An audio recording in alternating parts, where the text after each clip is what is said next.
تشریف لائے. اور میں بس یہی کہنا چاہوں گا کہ یہاں پہ ہماری ماشاءاللہ mother party, labour wing, ISF، youth wing سب موجود ہیں.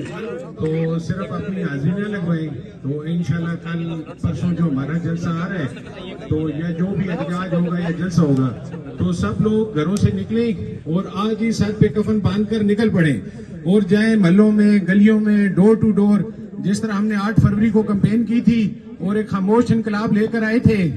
جلسہ جو پنڈی کے لوگوں نے کامیاب بنایا ہے، اگر ہم لاہور جا سکتے ہیں تو پنڈی کیوں نہیں میزبانی کا حق ادا کر سکتی. انشاءاللہ پنڈی کے لوگ نکلیں گے اور خان کو کبھی مایوس نہیں کریں گے، کیونکہ ہمیشہ ایک نعرہ ہوتا ہے کہ خان کے چاہنے والے پنڈی والے، ٹھیک ہے کہ نہیں؟ اور پنڈی والے انشاءاللہ اس نعرے کو ثابت کر کے دکھائیں گے کہ واقعہ ہی پنڈی والے خان کے چاہنے والے ہیں. بہت شکریہ جی. ایک آخری شعر میں اختتام پہ پڑھتا ہوں کہ وہ مرد نہیں جو ڈر جائے حالات کے خونی منظر سے، جس دور میں جینا مشکل ہو اس دور میں جینا لازم ہے. بہت شکریہ. میں اس نمائندہ اجلاس سے یہ بھی کروں گا کہ 28 تاریخ کو دن 2 بجے آپ سب کریے گا. انشاءاللہ ہم بڑی بھرپور شرکت کریں گے. بہت مہربانی، شکریہ.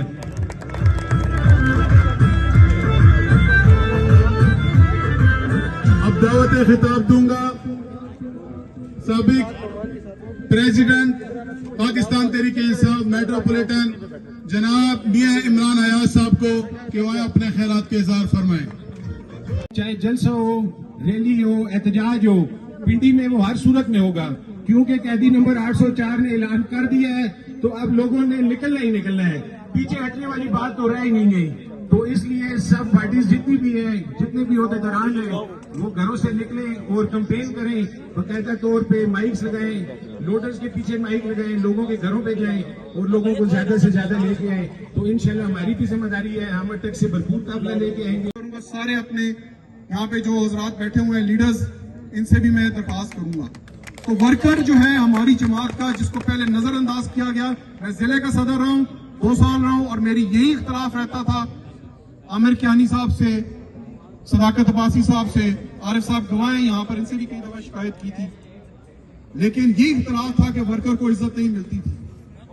میں دوسری بات جو آپ ہی کرنا چاہتا ہوں وہ یہ کہ جس طرح ابھی بھی میرا چھوٹا بھائی عاطف اس وقت حلقے کے اندر موجود ہے اور وہ مختلف جگہوں پہ میٹنگز کر رہا ہے، اسی طرح آپ لوگوں کے اوپر بھی فرض ہے کہ آپ ٹائم کے جلسے کے لیے یا احتجاج کے لیے تیار بیٹھے ہوئے. میں دیکھ رہا ہوں ان کے چہروں سے کہ ان میں جذبہ ہے، جوش ہے، عمران خان کی خاطر باہر نکلنے کو تیار بیٹھے ہوئے ہیں. لیکن میں یہ امید کرتا ہوں کہ ان کارکنوں نے جنہوں نے جیلیں کاٹی، جنہوں نے الیکشنوں میں پولیس کے چھاپے برداشت کیے، جنہوں نے مشکلات سہی، میں امید کرتا ہوں تیمور صاحب کہ انہی میں سے ہی آپ ان ورکروں کو آگے بھی لے کر آئیں گے اور ان کو تنظیموں کے اندر بھی ایڈجسٹ کریں گے. اور جب اقتدار آئے گا تو ایسا نہیں ہوگا کہ ہمارے فون بند ملے ان کو.